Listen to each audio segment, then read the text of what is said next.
And 2 words to think about tonight. Let's roll. Some say those words, spoken by Todd Beamer aboard Flight 93, started the war on terror on American soil, and that put an end to a potential second attack on our nation's capital. His father lived on the First Coast then, and just this week I spoke to him about his son's heroic legacy.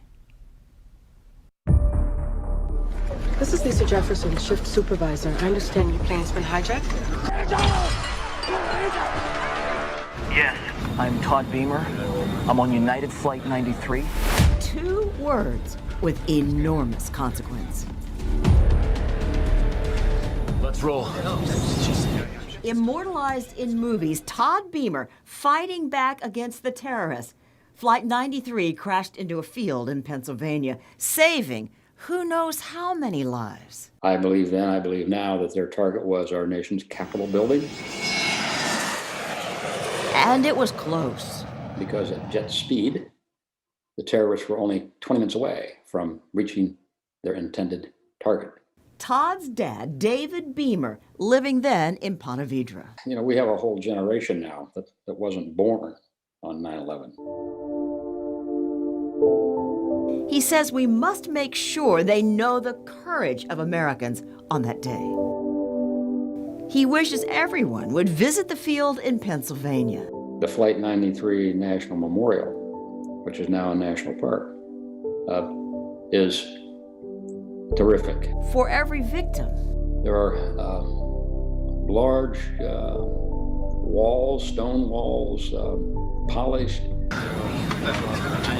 Are you there? And his piece? He finds it in the call Todd made from the plane, picked up by a telephone operator in Chicago.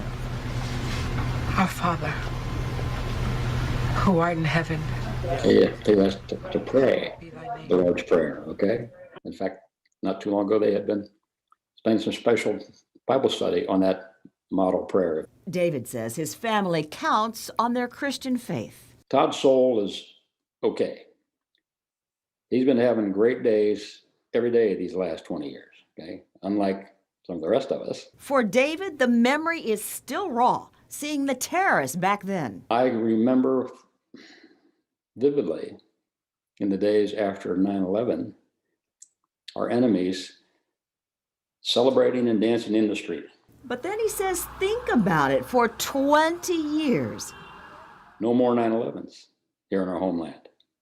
None, zero. And he credits brave American men and women. Carried on the fight, sacrificing greatly, blood, limbs, their very lives. But now, 20 years after 9/11, for the first time, his anxiety is peaking again, watching the scenes, the mock coffins with American flags, for example, in Kabul. That puts me on edge. But from that anxiety, one last thing I wanted to point out. There is something you told me 20 years ago that has changed my life every single day. He told me the very last words he said to his son. I said, hey, here's a big hug. I love you, Beam. Be careful. See you later. And so now every text, every call in my family ends with love you. Thank you for inspiring me. I'll never forget you told me that.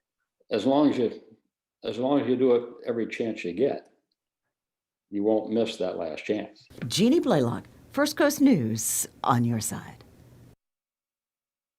By the way, Todd's wife was pregnant on 9/11. She had a little girl a few months later, Morgan Kay. Morgan was Todd's middle name.